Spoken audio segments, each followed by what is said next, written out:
नमस्ते साथियों।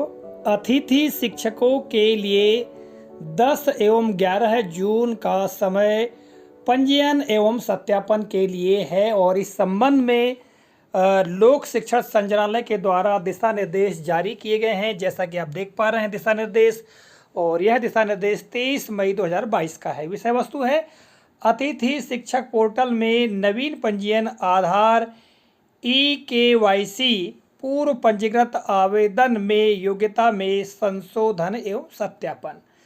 तो साथियों, ये विषय वस्तु है और इस संबंध में विस्तृत जानकारी दी गई है। परिशिष्ट दिए गए हैं, परिशिष्ट 1, परिशिष्ट 2। और साथ ही इस वीडियो में मैं यह भी बताने का प्रयास करूंगा किस तरह से आप अपना नवीन पंजीयन करा सकते हैं, या यदि पूर्व से पंजीकृत हैं तो फिर उसमें किस तरह से जो भी यदि आपकी योग्यता बढ़ोतरी हुई है तो उसका संशोधन करते हुए फिर सत्यापन करा सकते हैं। तो आइए प्रारंभ करते हैं। जैसा कि आप देख पा रहे हैं विवरण, विद्यालयों में अतिथि शिक्षकों की व्यवस्था हेतु ऑनलाइन अतिथि शिक्षक प्रबंधन प्रणाली यानी GFMS का उपयोग किया जा रहा है। अतिथि शिक्षक पोर्टल में नवीन पंजीयन, आधार, ई-केवाईसी, पूर्व पंजीकृत आवेदन में योग्यता में संशोधन तथा सत्यापन की प्रक्रिया प्रारंभ की जा रही है।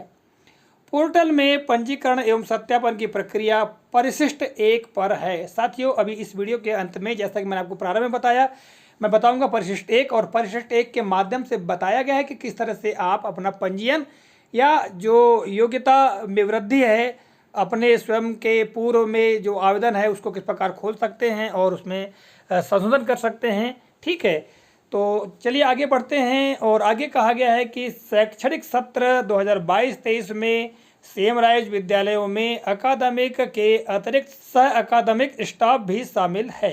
सह अकादमिक स्टाफ के रिक्त पद के विरुद्ध अतिथि शिक्षक की व्यवस्था अतिथि शिक्षक पोर्टल के माध्यम से की जाएगी।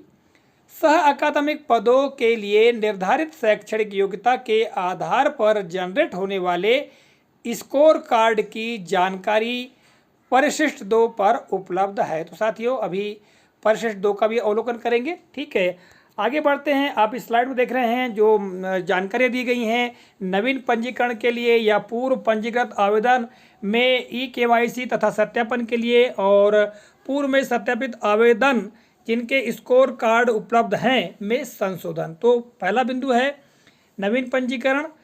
नवीन आवेदक पोर्टल पर प्रदर्शित समस्त जानकारी पंजीकृत करेंगे तथा आधार, ई-केवाईसी करने के उपरांत आवेदन को संकुल प्राचार्य से सत्यापित कराया जाए जिससे स्कोर कार्ड जनरेट हो सके। तो साथियों, निश्चित तौर से गेस्ट टीचर्स को इस सारी प्रक्रिया के बारे में जानकारी होगी, और यदि आपको जानकारी नहीं है तो आप किसी ऑनलाइन वाले के पास जाकर के जो पंजीकरण है वो करवा सकते हैं। दूसरा बिंदु है पूर्व पंजीकृत आवेदन में ई-केवाईसी तथा सत्यापन।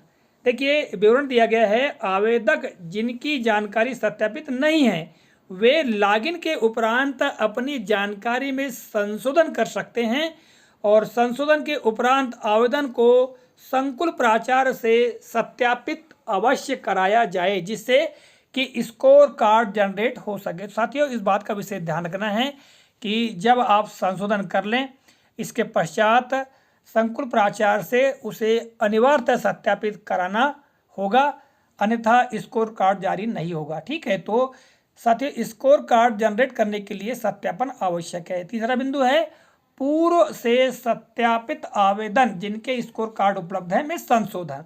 यानी जो पूर्व से आवेदन सत्यापित हो चुके हैं जिनके स्कोर कार्ड वर्तमान में उपलब्ध है उन गेस्ट टीचर्स के लिए भी यहाँ पर विवरण दिया गया है। आवेदक जिनकी जानकारी सत्यापित है उनको आवेदन को अनलॉक करना होगा, यानी वो आवेदन क्या करेंगे, अनलॉक करेंगे। अनलॉक प्रक्रिया में आवेदन में दर्ज मोबाइल पर एक OTP प्राप्त होगा जिसको अंकित करने के पश्चात आवेदन अनलॉक हो जाएगा। अनलॉक होने के पश्चात आवेदक अपनी जानकारी में आवश्यक संशोधन, यदि योग्यता वृद्धि हुई है तो उसमें संशोधन कर सकते हैं। यह ध्यान रखा जाए कि संशोधन के उपरांत आवेदन को संकुल प्राचार्य से सत्यापित कराया जाए जिससे कि स्कोर कार्ड जनरेट हो सके। तो साथियों, यहाँ पर तीनों स्थितियाँ नवीन पंजीकरण या पूर्व पंजीकृत आवेदन में ई-केवाईसी तथा सत्यापन, और जो सत्यापित आवेदन है इन सब में हम देखते हैं कि जो प्रक्रिया है उसको पूर्ण कर लेने के पश्चात, यानी ऑनलाइन प्रक्रिया को पूर्ण कर लेने के पश्चात संकुल प्राचार्य से सत्यापित कराना आवश्यक है, ताकि जो स्कोर कार्ड है वो जनरेट हो सके। ठीक है। और साथियों यहाँ देखिएगा, जैसा कि वीडियो की विषय वस्तु थी हमारी कि जो समय सारणी क्या दी गई है, तो आप देख पा रहे हैं यहाँ पर क्रमांक, गतिविधि और समय सीमा। तो पहला बिंदु है कि अतिथि शिक्षक पोर्टल में नवीन पंजीयन, पूर्व पंजीयन आवेदन में योग्यता में संशोधन तथा आधार KYC संबंधी कार्य, इसकी समय सीमा निर्धारित की गई है 10 जून 2022। ठीक है। और दूसरा बिंदु देखिएगा, आवेदक द्वारा दर्ज की गई जानकारी का संकुल प्राचार्य द्वारा GFMS पोर्टल पर सत्यापन करना, और इसके लिए तारीख दी गई है 11 जून 2022। तो साथियों इन तिथियों को विशेष तौर से ध्यान रखते हुए आपको कार्य करना है। अभी आपके पास में वक्त है, आप करवा सकते हैं। और चौथा बिंदु देखिएगा, रिट पिटीशन WP यहाँ पर क्रमांक दिया गया है में माननीय उच्च न्यायालय द्वारा दिए गए निर्णय के अनुक्रम में विद्यालय में उपलब्ध पैनल जिनके आधार पर शैक्षणिक सत्र 2021-22 में अतिथि शिक्षक आमंत्रित किए गए थे, इस प्रकार के विद्यालय के पैनल यथावत रहेंगे। ठीक है, यहाँ पर स्पष्ट कर दिया गया है।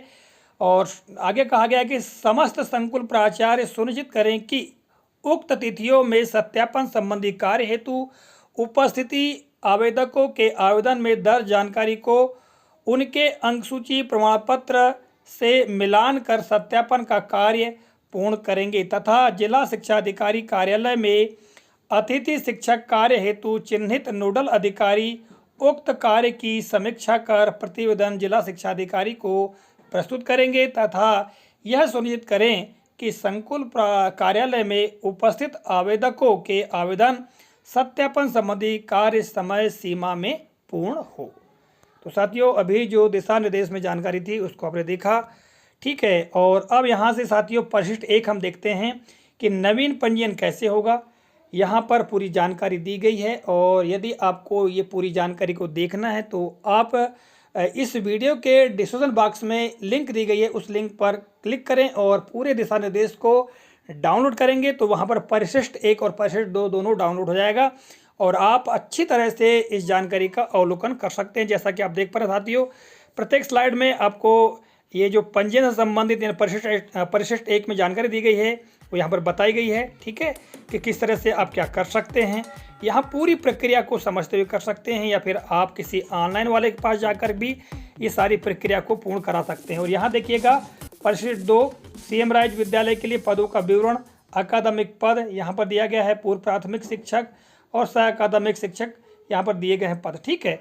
तो साथियों ये संपूर्ण दिशा निर्देश था जिसके बारे में इस वीडियो के माध्यम से आप तक जानकारी प्रस्तुत की है। आशा करता हूँ जानकारी उपयोगी और महत्वपूर्ण लगी होगी। मिलेंगे अगले कालखंड में किसी नए प्रकरण, नई जानकारी को लेकर। तब तक के लिए जय हिंद।